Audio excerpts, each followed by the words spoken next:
Shalom à toutes et à tous, bénédiction du Seigneur, vraiment c'est super de vous avoir, de se retrouver, ça y est, c'est la rentrée, alléluia.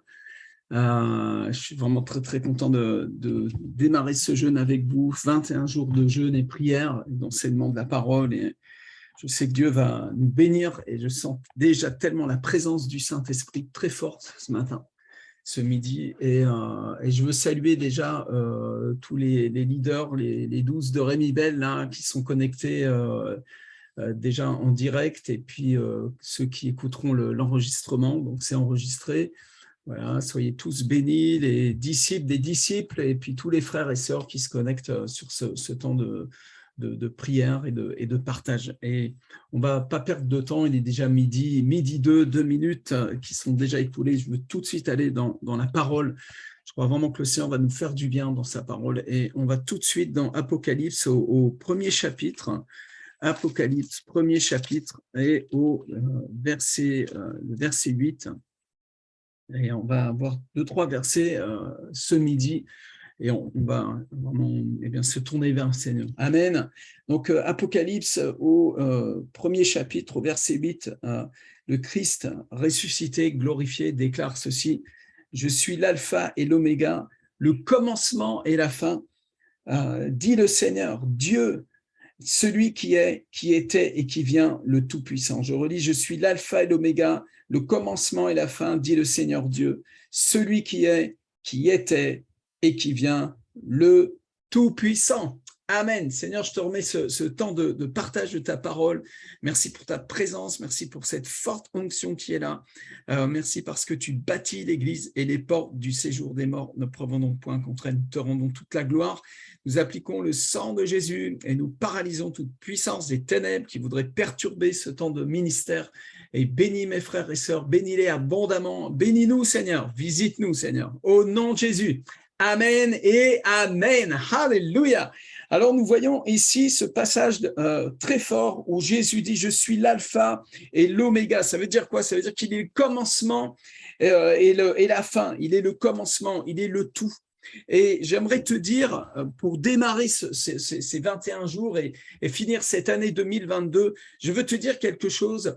En fait, il ne s'agit que de Jésus, en fait. Il ne s'agit que de Jésus-Christ. Il ne s'agit que du Fils du Dieu Tout-Puissant. Amen. Il ne s'agit pas des programmes, il ne s'agit pas des méthodes d'évangélisation, il ne s'agit pas du style de notre christianisme, il ne s'agit pas d'hommes et de femmes, mais il s'agit d'une personne qui a vaincu la mort il y a 2000 ans. Christ est ressuscité, Christ est mort pour nous et il est vivant. Alléluia. La maison de prière pour toutes les nations n'est qu'un vase fragile, un vase d'argile, comme chacun d'entre nous. Et l'apôtre Paul dira, nous ne sommes que des vases d'argile dans lesquels Dieu fait, déverser sa puissance. Et il nous laisse dans cette faiblesse-là, il nous laisse dans cette faiblesse, afin que cette faiblesse puisse permettre à ce que ce soit à Dieu la gloire, que cette puissance lui soit attribuée à lui seul. Amen. Je sais que plusieurs d'entre vous avez besoin d'être consolés. Et le message qui vient pendant ces 21 jours va profondément vous consoler, vous asseoir dans la bonté de Dieu, vous asseoir dans la bonté, dans sa grâce, et aussi dans sa grâce du surnaturel, de la manifestation du surnaturel. Parce que Jésus, lui, il bâtit son église. Et les portes du séjour des morts ne prévaudront point contre elle. Je veux entendre des amen, des alléluia. Je veux démarrer ce jeûne de 21 jours avec Jésus. Alléluia. Et on va le finir avec Jésus. Et on va finir notre existence dans ce monde avec Jésus. Amen. Notre véritable existence a commencé avec lui le jour où tu es né de nouveau. Et ça ne se finira pas dans toute l'éternité, mais ça se finira dans ce monde, par contre, jusqu'à ce qu'on revienne, quand on va revenir glorifié en Christ, évidemment. Alors, j'ai un autre verset que j'ai envie d'ouvrir avec toi, c'est Hébreux au chapitre 13. Alors, je le connais par cœur, mais je veux ouvrir la Bible. Je veux l'ouvrir avec toi. Et on va dans Hébreux au chapitre 13 et verset 8. Alléluia. Merci pour ta parole. Merci pour la parole du royaume, Seigneur. Nous voulons ton royaume. Nous voulons le Messie du royaume ce matin. Amen. Alors, Hébreux au chapitre 13, au verset 8, il va nous dire ceci. L'Esprit de Dieu qui inspire l'écrivain, qui inspire l'apôtre, Et il déclare ceci, Jésus-Christ est le même hier, aujourd'hui et éternellement. Alléluia. On a un Dieu qui ne change pas. Les églises, elles ont, vous savez, il y a un paquet d'églises, hein, il y a un paquet de noms d'églises, il y a un paquet de noms de systèmes religieux. C'est des tonnes, en fait, depuis l'existence du christianisme. On en a fait des tartines. Mais le seul nom qui ne change pas, le seul nom qui reste au-dessus de tout nom, c'est le nom de Jésus. Amen. Ce n'est pas le nom de la NPN, même si le Seigneur a dit qu'il nommera sa maison, son église, son temple, la maison de prière pour toutes les nations. Bien sûr, ce nom ne change pas non plus. Le Seigneur, quoique, il va donner un nom nouveau à chacun de ses disciples. Donc, voilà, ce monde passe, les choses ne sont pas éternel sur terre. Le seul qui est l'éternel, son nom est Jésus-Christ et il nous a donné la vie éternelle. J'aimerais te dire que, s'il te plaît, attache-toi à Jésus de toutes tes forces maintenant. En fait, toute la force de Jésus t'attache à lui.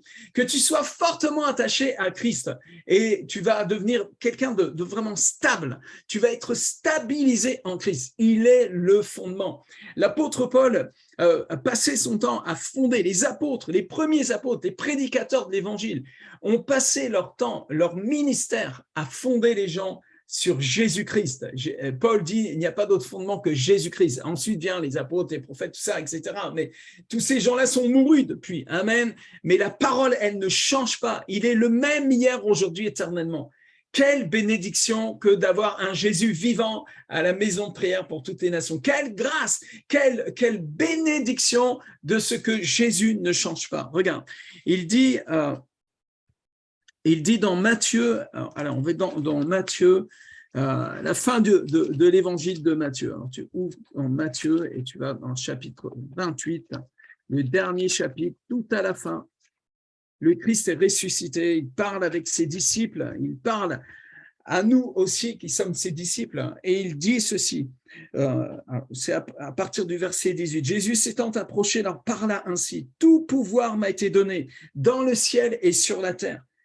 Allez, faites de toutes les nations des disciples, les baptisant au nom du Père, du Fils et du Saint-Esprit, et enseignez-leur à observer tout ce que je vous ai prescrit, et voici, je suis avec vous tous les jours jusqu'à la fin du monde. Amen. Alléluia. Combien vous êtes contents que Jésus est encore avec vous aujourd'hui?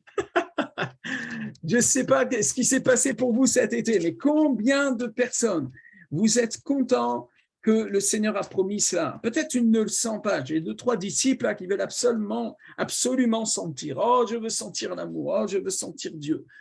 Arrête de sentir. Commence à croire. L'homme mature, l'homme spirituel mature ne sent pas, il croit. Et quand tu crois, Dieu peut faire des choses incroyables avec toi. Tu sais, quand tu commences vraiment à croire et que tu arrêtes de sentir comme un petit bébé. Là, en ce moment, j'ai ma fille avec ma petite fille à la maison, elle est mignonne comme tout. Mais dès que sa mère sort d'une pièce, elle se met à chouiner, tu sais. C'est trop marrant à voir. Tu sais. Enfin, c'est triste en même temps. C'est la petite, elle vit une émotion très négative, très forte, c'est une pression dans son cœur, dans son âme. Mais c'est bâti sur un mensonge. Parce que la maman, elle est là, en fait. Elle est juste la porte derrière. Et si juste elle avait la foi que sa maman est encore là, ou qu'on ne va pas l'arracher à sa maman, eh bien, elle aurait une vie beaucoup plus détendue, cette petite. Voyez. Alors, elle va grandir, et puis en grandissant, elle va prendre conscience que eh bien, sa maman est là. Et Christ est là, notre Dieu est là, le Dieu papa, maman est là. Amen. Ce Dieu d'amour est là, il est avec nous, il est avec toi. Et il y a des gens qui ont besoin d'être consolés, le Saint-Esprit me montrait ça. Et j'aimerais maintenant vous emmener dans Hébreux chapitre 12. Hébreux chapitre 12, et après on va prendre un moment de temps de prière et d'action de grâce et de remerciement au Seigneur, mais aussi eh bien, peut-être d'intercession déjà. Et dans Hébreux chapitre 12, il dit à partir du verset 12, c'est très intéressant, il dit Fortifiez donc vos mains languissantes et vos genoux affaiblis et suivez avec vos pieds des voies droites afin que ce qui est boiteux ne dévie pas, mais plutôt se raffermisse. Vous voyez, il s'agit de Jésus, il s'agit du Fils du Dieu vivant, il s'agit de la bonté du Père. Et en même temps, nous avons besoin de faire la vision. On a besoin de marcher dans des voies droites. Il y a des choix à faire dans nos vies. Il y a des relations peut-être qui ont besoin d'être abandonnées sur notre route. Il y a des choix dans nos vies à faire. Et le Seigneur va nous demander de faire des choix d'ici la fin de l'année, dans les mois qui viennent, dans les années qui viennent. Et nous avons besoin, en tout cas, de chercher à marcher dans des voies droites et de faire la vision. Et honnêtement, voilà, je vais bientôt fêter mon anniversaire.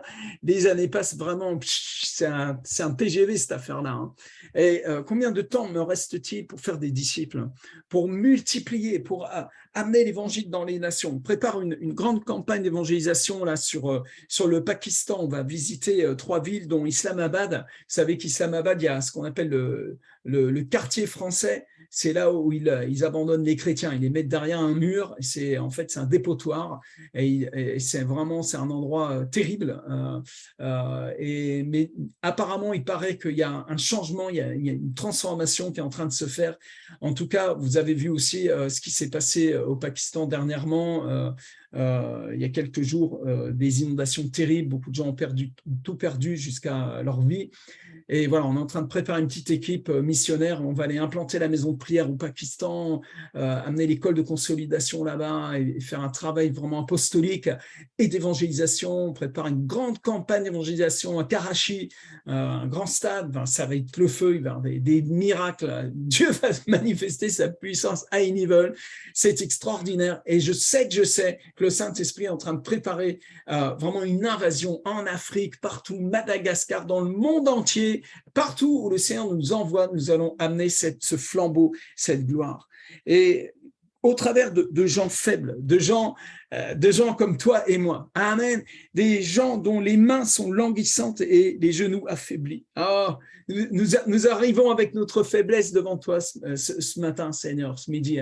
On ne vient pas avec nos gros muscles, on vient avec notre simplicité, notre faiblesse. Et dans cette faiblesse-là, tu vas te glorifier, Seigneur, de façon extraordinaire. Quelqu'un pour dire Amen. S'il y a quelques faibles avec moi à midi, là, dans ce jeûne et prière, s'il y a quelques faibles, vous êtes vraiment bénis. Les autres, Dieu va vous briser. Dieu va vous amener au pied de la croix. Il va vous amener à Golgotha pour vous montrer que vous n'êtes rien du tout. Tu n'es rien du tout. Mais si tu es faible, si tu as besoin d'être consolé, si tu as besoin d'être visité, si tu as besoin d'être affermi, tu étais vraiment qualifié pour vraiment devenir un serviteur, une servante de Dieu. Et ça, c'est extraordinaire. Quelle bonne nouvelle que le Seigneur a choisi de se glorifier au travers des faibles. Alléluia. Ça, c'est vraiment un pied de nez malin aussi. Hein. Amen, amen, amen. Alors, il dit, recherchez la paix avec tous. Rechercher la paix avec tous et la sanctification la sanctification et rechercher la paix avec tous et la sanctification sans laquelle personne ne verra le Seigneur. Veillez à ce que nul ne se prive de la grâce de Dieu, à ce qu'aucune racine d'amertume poussant des rejetons ne produise du trouble et que plusieurs n'en soient infectés. Tu vois, dans ton leadership, dans nos groupes, dans nos cellules, dans les églises MPN, nous avons besoin vraiment de cultiver la bonté, de cultiver la charité, de cultiver l'honneur, de cultiver la grâce, le pardon, la patience. C'est ça la sanctification, c'est quand les fruits de l'esprit nous embarquent, quand le Saint-Esprit avec ses fruits nous... Vous savez, souviens-toi de la meilleure visitation que tu as eue avec le Seigneur. Hein, vous êtes tous des enfants de Dieu, là, je crois bien, en voyant tous les noms qui sont connectés là. Vous êtes tous des fils et des filles de Dieu. Vous avez vécu des rencontres avec le Seigneur. Vous avez été baptisés du Saint-Esprit. Vous avez vécu des intensités avec Dieu. Ces meilleurs moments-là, en fait, souviens-toi de ça. Eh bien, il ne change pas. Dieu ne change pas. Souviens-toi de la bonté de Dieu. Souviens-toi de sa bonté, repasse ses bontés devant toi, médite la bonté de l'Éternel, comme Dieu est patient avec toi, comme Dieu est d'une douceur, d'une bonté infinie, n'est-ce pas? Alors, souviens-toi de cela, et toutes ces choses-là embarquent ton cœur dans le caractère de Dieu. dans la bonté de Dieu. Amen. Il est déjà 12h15 et on veut prier ensemble, rechercher la paix avec tous, sa sanctification sans laquelle personne ne verra. S'il y a quelques personnes qui ont besoin de se réconcilier dans le réseau MPN, il ne faut pas manquer l'occasion de pratiquer l'évangile. Pratiquez l'évangile, s'il vous plaît. Alléluia. Oh, rabababa shaka. Seigneur, nous voulons que les gens te voient en nous, Seigneur. On veut que les gens, quand ils arrivent dans nos groupes et en contact avec nous, eh bien, prennent conscience que tu es au milieu de nous, Seigneur, dans ta grâce, dans ta miséricorde. Veillez à ce que nul ne se prive de la grâce de Dieu. Ça, c'est très étrange. Il semblerait que des chrétiens soient en mesure de se priver de la grâce de Dieu. C'est bizarre comme truc, ça, tu sais. Tu es un assoiffé, tu as soif, tu sais, tu as faim et soif. Tu as soif, on te met un verre d'eau, puis non, je jeûne, c'est bien, c'est très très bien. Mais pas de la grâce, ne jeûne pas de la grâce de Dieu. En fait, c'est tout le contraire. Nous jeûnons justement et nous prions pour ne pas jeûner de la grâce de Dieu. Ne te prive pas de la grâce de Dieu. Applique-toi la grâce de Dieu, applique-la à ton cœur. Oblige ton âme à croire en la bonté de Dieu.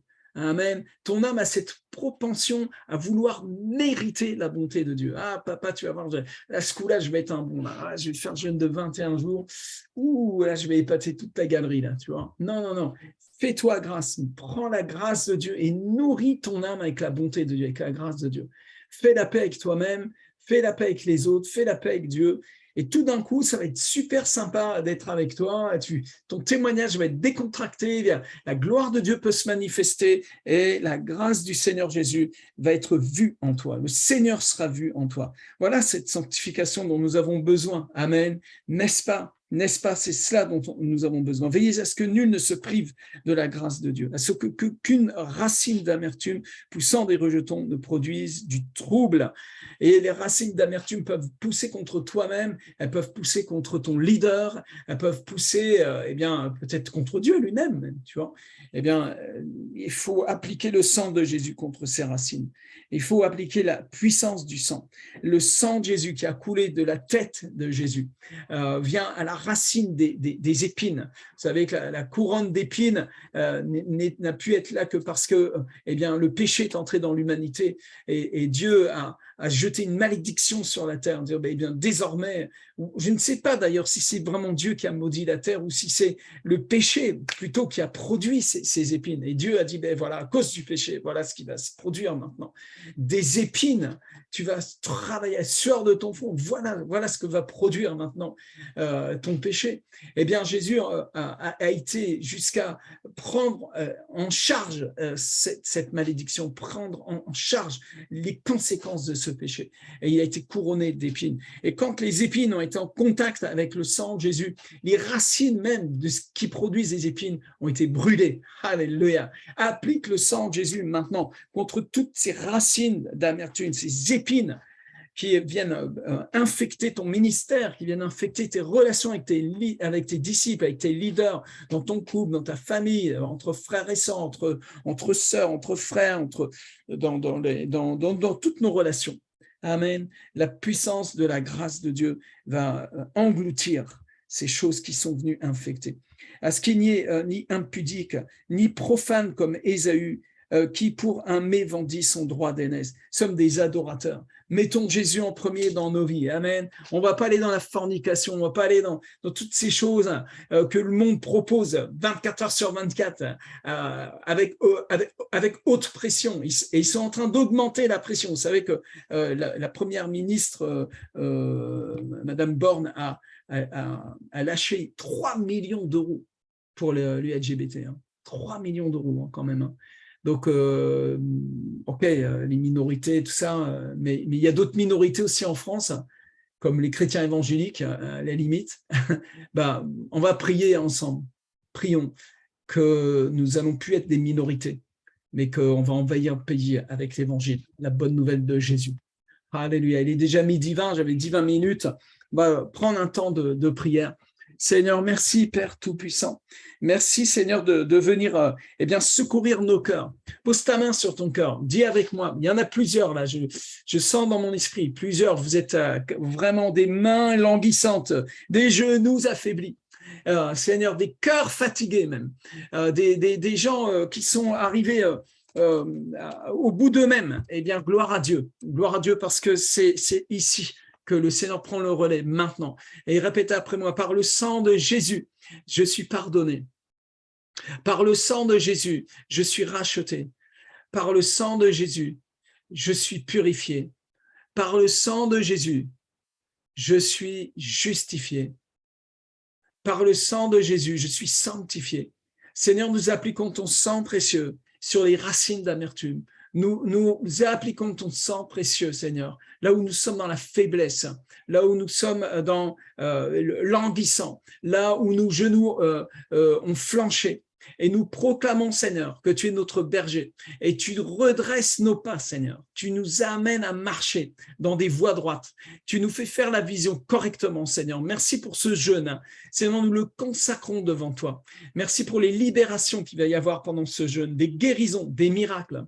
Père, au nom puissant de Jésus, tu bénis ce temps de ministère jusqu'aux extrémités de la terre, jusque dans les nations, Seigneur, dans les nations profondes, Seigneur. Au nom de Jésus, nous proclamons ta puissance. Nous proclamons ton règne, nous proclamons ta gloire. Que ton règne vienne, Papa. Alléluia. Que ton règne vienne dans les maisons, Seigneur, dans les cellules, Seigneur, dans les NPN, dans les centres apostoliques, dans tout le travail qui est en train d'être fait par chacun des frères et sœurs qui sont connectés sur ce réseau apostolique, la maison de prière pour toutes les nations. Seigneur, nous voyons ta gloire. Nous voyons ta gloire, Seigneur. Au nom de Jésus, je vois des grappes de raisin, des grosses grappes de raisin. Ça se multiplie. Seigneur, ta louange, ta gloire, Seigneur. On va voir des signes, des miracles. D'ici la fin de l'année, il y aura des rapports sur les campagnes d'évangélisation, des miracles, la puissance de Dieu, le surnaturel, des finances surnaturelles. Seigneur, tu nous fais entrer dans le surnaturel. Alors que notre cher président Emmanuel Macron a prophétisé la fin de l'abondance, la fin de l'évidence, eh bien pour nous, c'est le contraire. Au nom de Jésus, nous avons une évidence. Christ est ressuscité. Et le Fils de Dieu est notre berger et je ne manque de rien. Et Seigneur, non seulement je ne manque de rien, mais je vais prospérer. Seigneur, tu fais mentir l'homme, Seigneur. Que tout homme soit considéré pris pour menteur, jugé comme menteur. Toi seul es vrai, toi tu es la vérité. Et Jésus, tu as dit, cherchez premièrement le royaume de Dieu, sa justice. Et toutes choses vous sont données de surcroît. Tu as commandé à la terre de multiplier. Tu as béni la terre. La terre, elle est bénie. Tout est en multiplication sur terre. Alléluia, tout est en multiplication, tout est en bénédiction pour l'homme, pour la femme, pour les enfants. Seigneur, tu bénis les sources d'eau, Seigneur. Tu bénis les graines qui se multiplient, Seigneur. Au nom puissant de Jésus, tu as béni notre terre, Seigneur. Tu bénis partout où on va passer, Seigneur. Partout où on va fouler nos pieds, c'est la bénédiction. C'est pourquoi nous faisons ce que la parole commande. Nous prions pour la ville dans laquelle nous sommes. Nous prions pour sa paix, pour sa prospérité, pour sa croissance, pour que la politique soit dirigée correctement, Seigneur. Tu inspires, Seigneur, toutes choses au nom de Jésus. Seigneur, vraiment que ton esprit vienne et souffle dans les rues de nos villes et de nos villages et que beaucoup de conversions se produisent par la puissance du Saint-Esprit, car rien n'est impossible. Seigneur, nous te réclamons la France. Nous intercédons pour les nations, Seigneur. Nous intercédons pour chacune des nations qui sont connectées au nom de Jésus. Seigneur, nous croyons cela, Seigneur, que tu es en train d'agir puissamment parce que tu l'as dit. Tu es avec nous tous les jours jusqu'à la fin du monde. Je bénis tous les business, je bénis les foyers, je bénis les enfants des enfants, Seigneur. Je bénis pour 1000 générations, c'est ta parole, Seigneur. En ton nom, nous bénissons. Seigneur, tu as dit, si deux se mettent d'accord sur ce qu'ils te demandent, cela leur sera accordé. Il y a au moins une personne qui est d'accord avec moi ici. Au nom de Jésus, explosion de miracles, multiplication de la guérison, la santé divine. Au nom puissant de Jésus, la libération, que tout esprit impur soit chassé de la maison de prière pour toutes les nations.